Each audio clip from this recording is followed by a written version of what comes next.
Good day everyone, this is Jamar TV and for today's video ay pag-usapan natin about law of cosines. So, simulan na natin. Okay, so let us recall first the law of sines. So, yung law of sines ay isa sa mga tools to solve for the parts of any oblique triangle, just like this one. Ano po?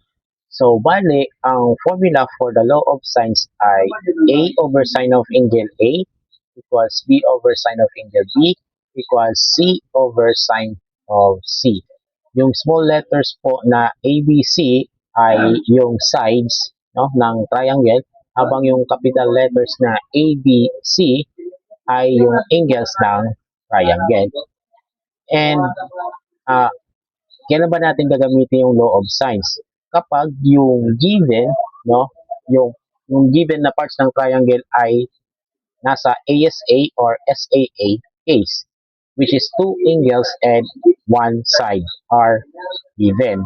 Tapos pangalawa, we have SSA or ambiguous case, or two sides and one non-included angle are given. Kung saan, dyan sa case na yan, no, yung ambiguous case, posible magkaroon ng hanggang two um, different solutions. No?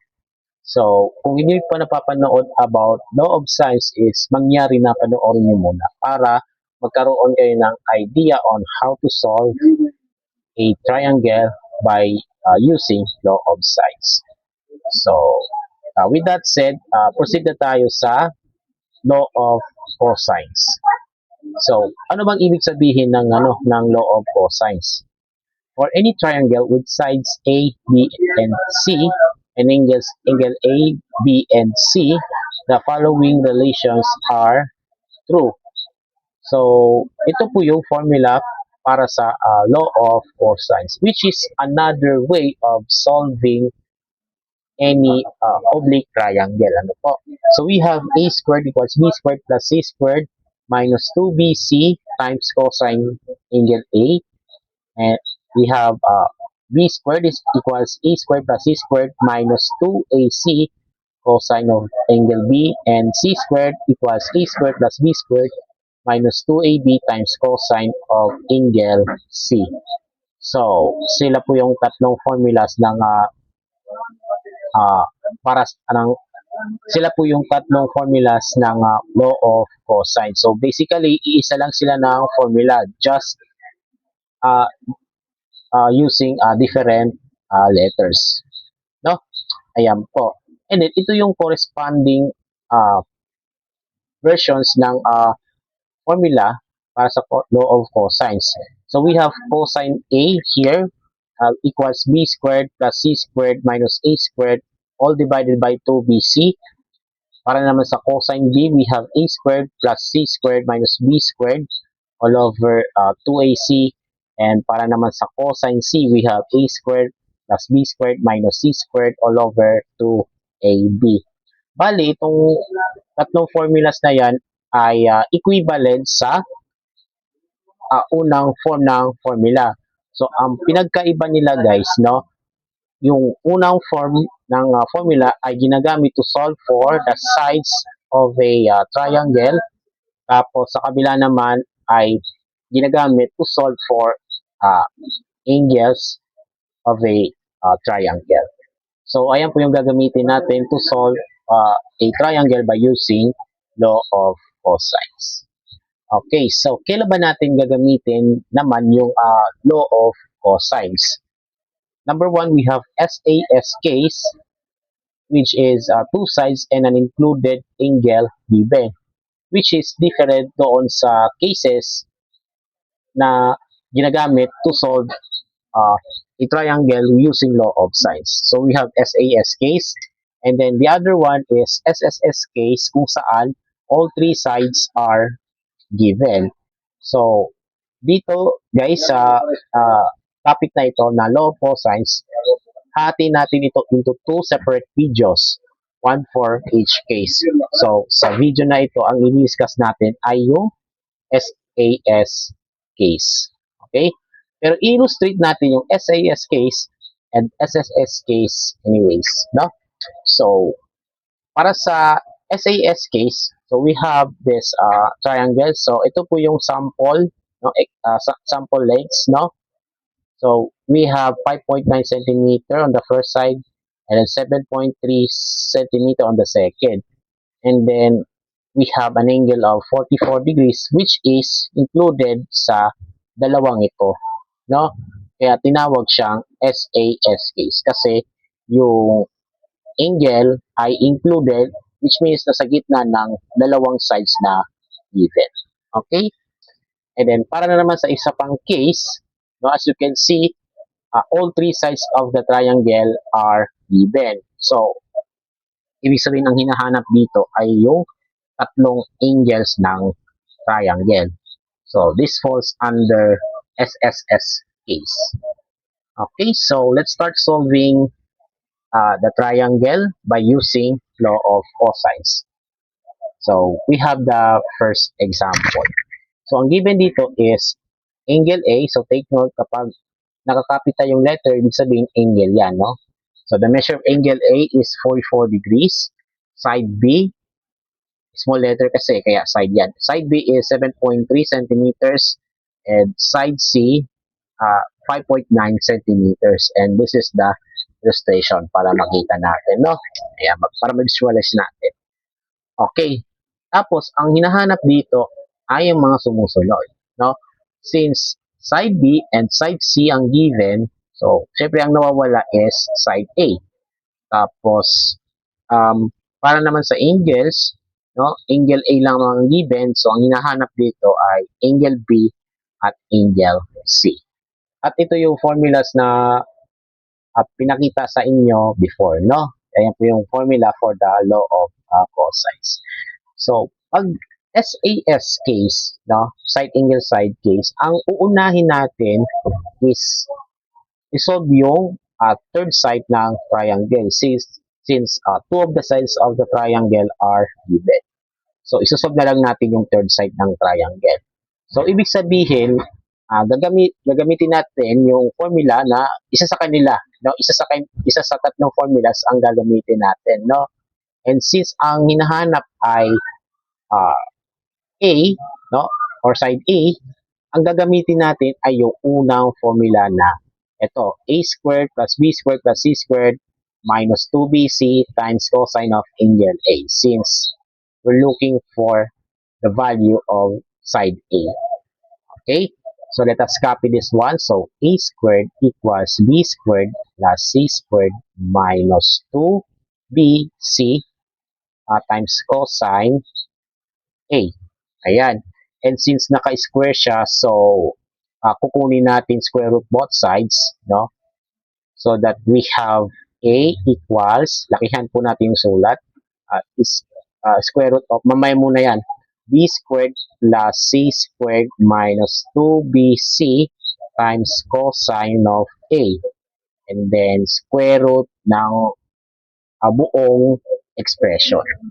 Ayan. Para pagka-substitute natin yung formulas dyan, diretso sagot na, no?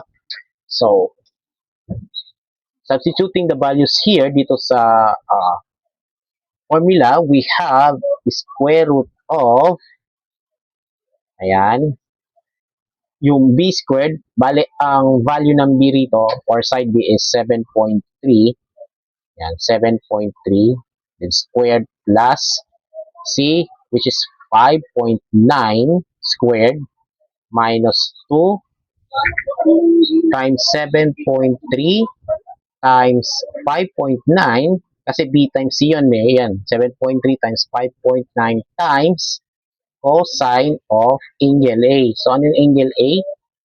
44 degrees. Yan. And then, from here, we're going to use the calculator to find the value of this expression. So, ilabas natin si calculator. Ayan. So, to do that, no, bale, ang gagawin mo, first, pinutin mo yung square root, no? Okay. So, pinutin mo muna yung square root, no? And then, i-enter mo yung buong expression sa loob ng square root. So, let's start with 7.3 squared plus 5.9 squared minus 2 times 7.3 times 5.9 times, pinutin mo yung cosine button, then 44. So, as always, di mo na kailangang i-enter yung degree symbol. So, naka-degree mode naman siya eh. Diba? So, cosine, 44 degrees. And then, pinutin natin yung equal sign. So, ano yung lumabas? 5.1123. So, isulat natin yung answer na naka-round off sa 2 decimal places. So, we have 5.11. So, ito po yung measure ni side A. Okay? Okay, so, ang susunod natin gagawin is isasolve naman natin yung angles ng triangle. So, we have angle B tsaka angle C. So, ibig sabihin, hindi natin kailangan tong formula na to, no? So, dahil nahanap na yung tatlong sides ng triangle. So, ito na lang po, cosine A, cosine B, tsaka cosine C, no? Pero, it's up to you naman kung alin sa dalawa ang uunahin, no? Na isolve. So, let's say, unahin natin si angle B. So, alin sa tatlo ang gagamitin natin formula? Siyempre, yung cosine B, di ba? Cosine B equals a squared plus c squared minus b squared all divided by 2ac. So, kopyahin natin. We have cosine b is equal to a squared plus c squared minus b squared all over 2ac. Ayan. Tapos dito natin i-substitute yung mga values, no? Yung sides ng triangle. So, cosine b is equal to, ang value ng A rito ay 5.11, that's squared, plus side C, 5.9, squared, minus side B is 7.3, squared. Yan. All divided by 2 times side A is 5.11 times side C is 5.9. And then from here, gagamitin natin yung calculator to get the value of the expression. So, dahil naka-fraction siya, no, sa calculator, pinutin muna natin yung fraction button para lumabas tong dalawang kahon. And then, i-enter natin lahat na nasa numerator. So, we have 5.11, then square, no, plus 5.9 squared, minus 7.3 squared. Then, baba tayo. Ayan. And then, i-type natin to, no? So, 2 times 5.11 times 5.9. And then, equal sign. Ito yung lumabas. We have 0.126573. Ayan. Pero, isusulat natin yung result na naka-round off sa 4 decimal places. So, cosine B is equal to 0.1266. Ayan. And then, kukunin natin yung angle B sapagkat cosine value pa lang ang nandito, no? 0.1266. So, kukunin natin yung measure ng angle B. And to do that, gagamit tayo ng inverse cosine. So, para mahanap yung inverse cosine, pinutin lang yung shift, then cosine. So, this time, cosine na nakaray sa negative 1, pero ang basa dito ay inverse cosine. So, inverse cosine of, enter mo tong number na to, 0.1266,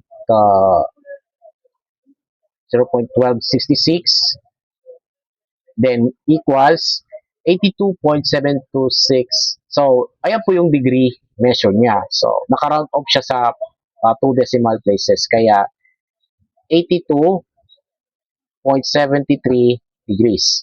So, ayan po yung measure ni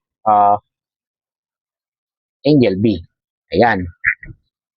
82.73 degrees. And then finally, sa angle C naman. Pero gagamitin pa ba natin itong formula na to?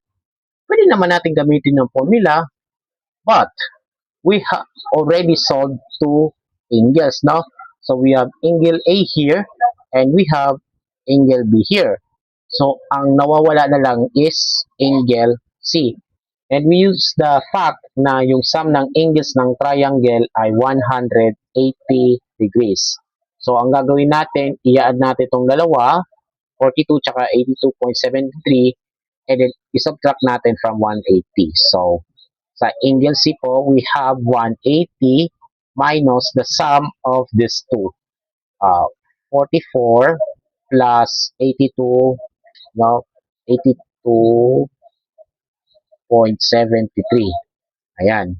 So, angle C equals, calculator ulit para mas mabilis. So, 180 minus 44 plus 82.73. And you got the answer of, ito naka-fraction siya. So, pinutin natin yung SD button to convert to decimal. So, that's 53.27 degrees. So, ayan po yung sa angle C. So, to finalize the answer, we have side A, 5.11 centimeter. Dapat may unit yan, no? Yan, 5.11 centimeter kasi may centimeter sa given. Angle B is 82.73 degrees and angle C is 53.27 degrees. So, ayan po yung mga sagot. Okay, so let's move on to this one. So, ang given po dito ay angle B is 24 degrees. Ayan, angle B is 24 degrees. Side A is 20 and side C is 13. So, walang unit of measurement kaya ganyan siya. So, ito po yung figure to visualize the given, no? And then, yung nawawala, which is, yan yung required to solve, ay yung mga sumusunod. Para sa sides, since A and C ang given, B ang nawawala, and para naman sa angles, since B ang given, ang nawawala ay A and C. Kaya we're going to solve these three parts. Okay? So, unahin muna natin i-solve yung side B, no? Since, ayan po yung third side, no? Dalawa kasi sa mga sides ay given na. So, isosolve natin yung third side. So, alin sa tatlo ang gagamitin natin? Yung may A squared, B squared, or C squared sa left side.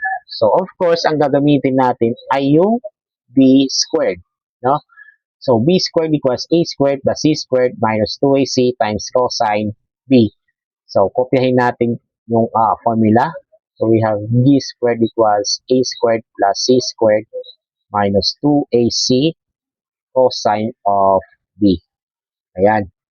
So, may squared siya and B lang po ang isasolve natin, hindi B squared, no? So, para makuha natin yung B, you just get the square root both sides, no? So, B na lang po nandito, pero dito, kopyahin natin yung buong expression, no? A squared plus C squared minus 2AC cosine B, at saka natin i-enclose with square root symbol. Yan. So, square root of everything in the right side. Okay? And then, dito natin isa-substitute yung values, no, sa equation. So, B equals square root of A squared. So, what is A squared? Ang A po natin ay 20.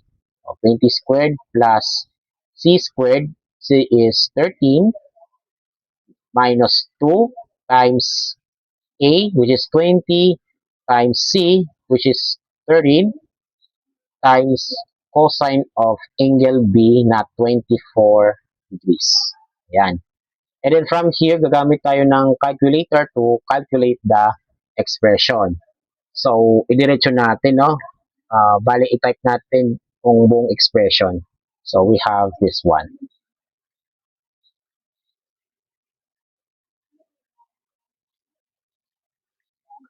Ayan, so ang lumabas sa screen ng calculator ay 9.69, no? 310, no? So, i-round off na lang natin sa 2 decimal places. At doon isusulat yung sagot. So, this equal to 9.69.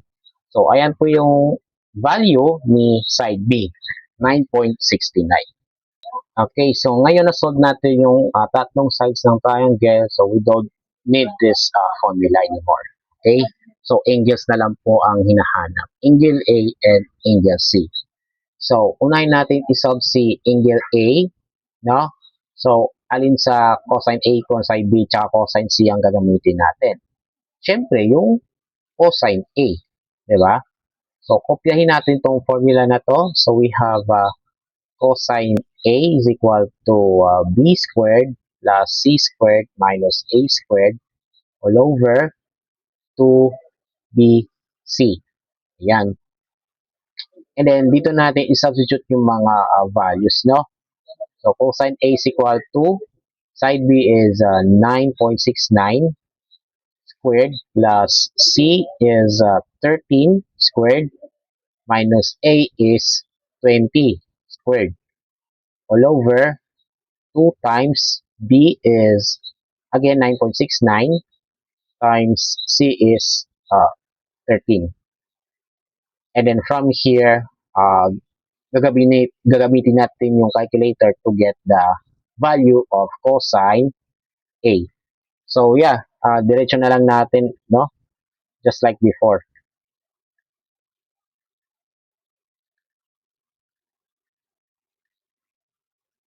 So bali, ang lumabas dito sa screen ay negative 0.5442.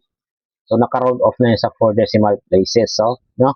So we have negative 0.5442. And then, cosine value pa lang ito. So, ang kukunin natin is yung measure ni angle A mismo. So, to do that, gagamit tayo ng shift cosine. So, again, calculator, we have shift then cosine. So, that's inverse cosine, no? Inverse cosine of negative 0.5442. And then, ang lumabas ay 122.97 degrees. So, ayan po yung measure ni angle A. 122.97 degrees. And then, para naman sa angle C, since dalawa sa angles ng triangle ay meron ng value, so of course, we use the fact na yung sum ng tatlong angles ng triangle ay 180. So, i-add natin itong dalawa, 24, tsaka 122.97, and then subtract natin from 180. So, angle C is equal to 180 minus the sum of these two angles, 24 plus 122.97, and then, para mas mabilis, calculator, so 180 minus open, then 24 plus 122.97 equals itong fraction na to. So, to convert to decimal, pinutin mo lang yung SD. So, 33.03. So, ibig sabihin po, the measure of angle C is 33.03 degrees. So, to summarize this, we have side B, 9.69 units. Angle A is 122.97 degrees and angle C 33.03 degrees. So that's how you are going to solve the triangle using law of cosines under side angle side case. And sa susunod na video, ang i-discuss naman natin is the same topic, law of cosines, but this time SSS case. So that's all for today's video about law of cosines, and I hope na nakatulong to sa inyo. Okay, so as always, have a great day to all.